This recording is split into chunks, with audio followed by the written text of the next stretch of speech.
on. Hi, Dan Girolmo, Big Boomer here. I want to talk to you for a few minutes about paper money. You see, this is two different kinds of paper money. One's a U.S. Federal Reserve note and the other one's Canadian money. Now, the reality is we use this to exchange. When I was on a tour in Canada, you could spend both of these to get what you want in Canada, and if you were across the border, you could use them for both to get what you wanted also. The challenge with what we have with paper money is the fact that it's just that. It's printed on paper. And it's only good for what the government or we say we will accept. Here is an example of what I'm talking about. How did we get paper money? That right there is an example of a $100 gold certificate from 1928. That was worth 150 grams when they first made printed money, and the only way they could get people to do that was, which is really 3 ounces of gold. The only way they could get people to take the paper money is that they had to put in here, in exchange, it says, in gold coin payable to the bearer on demand. So you could issue this, and there would be gold backing that up, and if you went to a bank, you could get the gold coin back. And it's the only way that they could get you to take the paper money. Well, guess what? In 2 generations, everyone forgets. Did you even know that? So really, if you think about it, but when this originally $100 bill was issued in 1900s, okay, it was worth 3 ounces of gold, which was approximately $30 an ounce. Okay, and the reality is it would buy, in today's prices, even with a 30% loss by 1930, it would buy $5,550 worth of stuff you could buy today. Can you do that with a $100 bill? Why?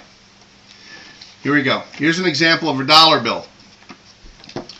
Dollar bill has lost from 1913 to 1993, had lost 97% of its buying power, okay? Now, let me put it this way. Do you see that right there? That strip, that red strip? That means that all of this money, actually, this is the only thing that still buys what this originally was good to buy. And guess what? In the last 24 months alone, we have lost 42% of the buying power. That means that this, in the last 24 months alone, had gone to that. See the red stripe? That red stripe represents how much buying power is left on this dollar. Understand, the paper money is terminally ill. There's no way to fix it. The politicians know it, and they can't tell you. Here's another example. This is a $1 bill from Zimbabwe. If you notice down here in the bottom,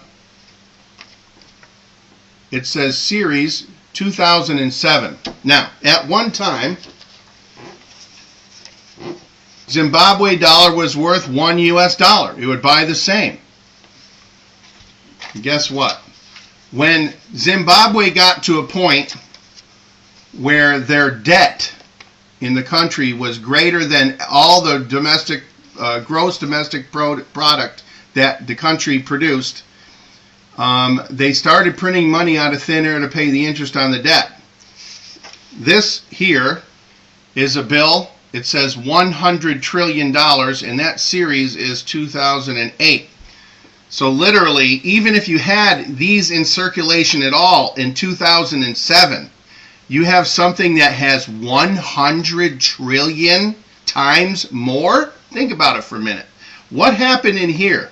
This wasn't the world's reserve currency, and the only reason the US dollar isn't doing what this dollar did is because we are the world's reserve currency. Let me ask you a question. Did you notice that we got downgraded? Right? Our grading got downgraded. Have you seen all the challenges that we're facing with our paper money?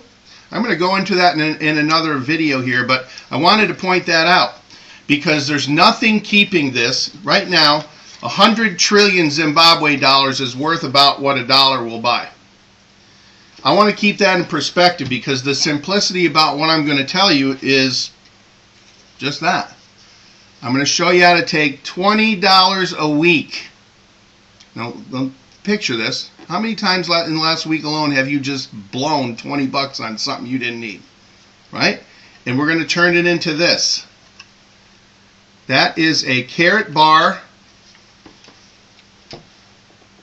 gold money. We are in the advent of a brand new honest money system, which I'll go into in a minute. But this certification down here, LBMA, says it's good for settlement of debt. It's private issue, it's non-seizable, and it's fine gold, 999.9, as well as 1.01 grams, which means in the future, if countries try to add a VAT tax on it, we will be above the legal limit for a 1 gram. Some countries have one for a VAT tax for half a gram. Well, if we want to fix the challenges we have in our nation, in the world, you cannot fix it until you fix the money first. There is quadrillion or more of paper fiat dollars out there in the world. They're going to be, if you understand the pressure on that system, they're going to be moving into gold, silver, and oil-backed money. If you grasp that big picture, you'll understand the solution lies in everything we face in challenges is fixing the money first and then tackling it. Because if you throw corrupt money at it, all you do is increase the debt, fund it with debt, and we all know what happens if in our own household we fund debt with debt. How long does it take before you're completely bankrupt? One last point. Out of 4,000 different paper currencies that have ever been in the world, not one single one has survived. 100% it has gone to its true value, 0. And this is going to follow the same suit. Time to wake up, protect yourself, and exchange some paper money declining in value for Karatbars real gold money, preserving your buying power. Thank you very much for your time and attention.